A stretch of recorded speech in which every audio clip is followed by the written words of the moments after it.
Birdman. That was for the Birdman. Oh, That was for you, appreciate it. baby. Thank you very much. The block party? Or that big ass win you got?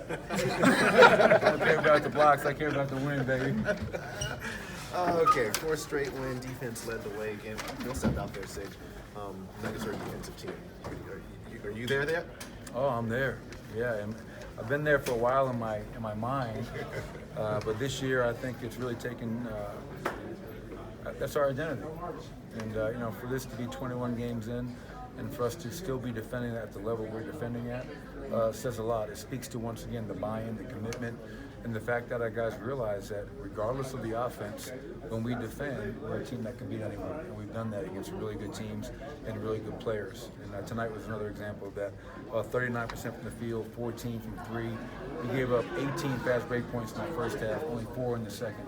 And that was my message at halftime. I showed 3 or 4 examples of poor transition defense, them getting run out, them getting behind us.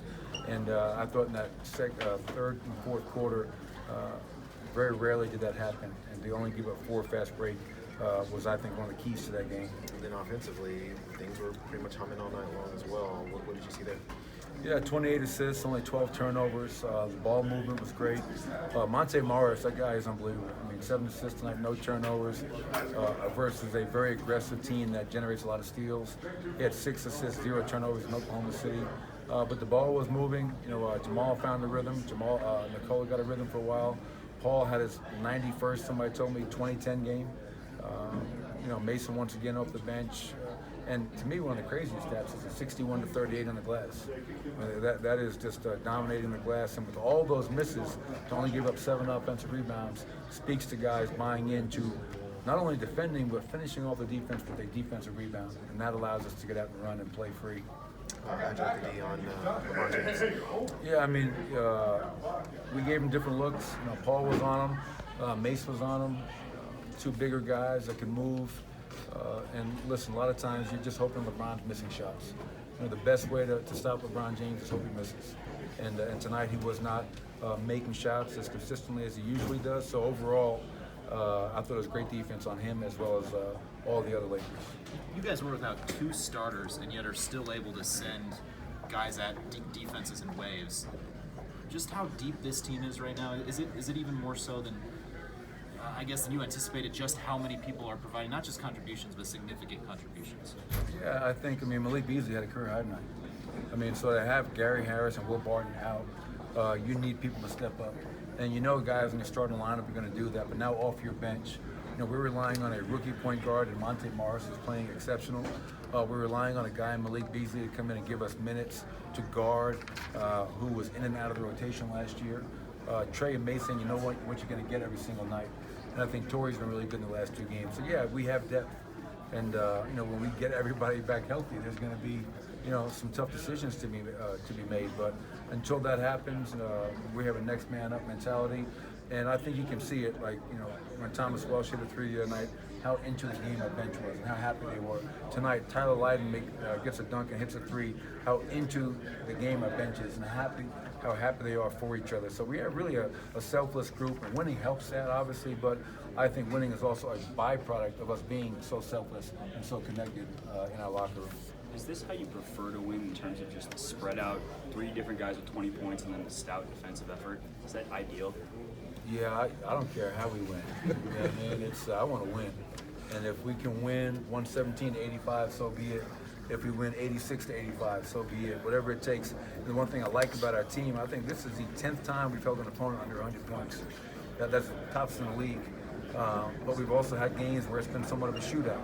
We can play different ways. We can play up-tempo. We can play half-court slugfest. And we're such a young group, and for us to be doing the things that we're doing, I think is great. It's a credit to our players because they're the ones that are out there every night doing it and committing and buying in.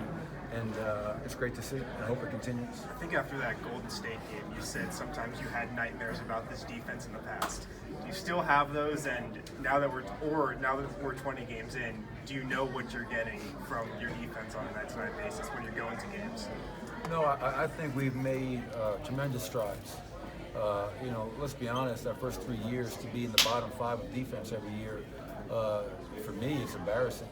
You know, when you're known as supposed to be, hey, he's a defensive coach, and 3 years running, you're bottom 5. You know, that's. I have pride. We all have pride. That was bothering me. It bothered our staff and it bothered our players.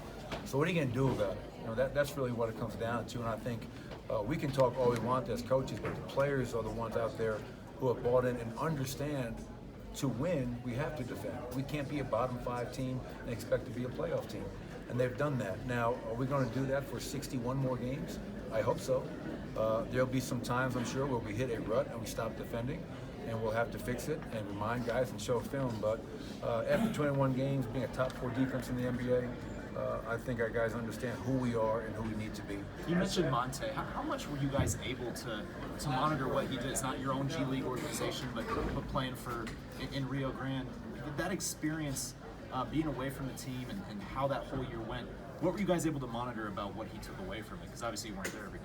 Yeah, I'll be honest. You know, during the season, I wasn't monitoring much. I wasn't watching much. I was getting feedback. I was getting reports, and I think it was a good experience for him because, okay, this is going to be a tough journey. Nothing's going to be given to me, and because we don't have a G League team, he was playing for somebody else's team, so he wasn't a point guard a lot of the time. He had to play off the ball. So I think it really expanded his game where he was so used to at Iowa State having the ball in his hands all the time. Now he had to learn how to play off the ball a little bit, which I think was a good experience for him. But what I love about Monte was all summer long we kept on giving him challenges, and he kept on meeting those challenges and exceeding those challenges all the way through training camp and the preseason games, and that's why he's out here playing at the level he's playing at. His assist turnover ratio right now is on pace for like a historical record. It's really incredible what he does every single night, and couldn't be happier for him. You know, he presented to our team the other day about his hometown, where he's from. And it was an unbelievable presentation just to find out, you know, we're all products of our environment, and now we have a much better idea of who Monte is because of where he's from. One more. As to be expected, there's a lot of Laker gold in the crowd. Maybe you want a convert or two. We don't want any converts. We don't want any converts. You're either with us or you're against us. And we understand when we play these great, LeBron is arguably the best player ever. And when he comes to town, and the Lakers, you know, their fans carry. But as long as their fans go home disappointed, that's all I care about. So the Warrior fans can come in here, the Celtic fans can come in here, Laker fans come in here. But take that L on the way out.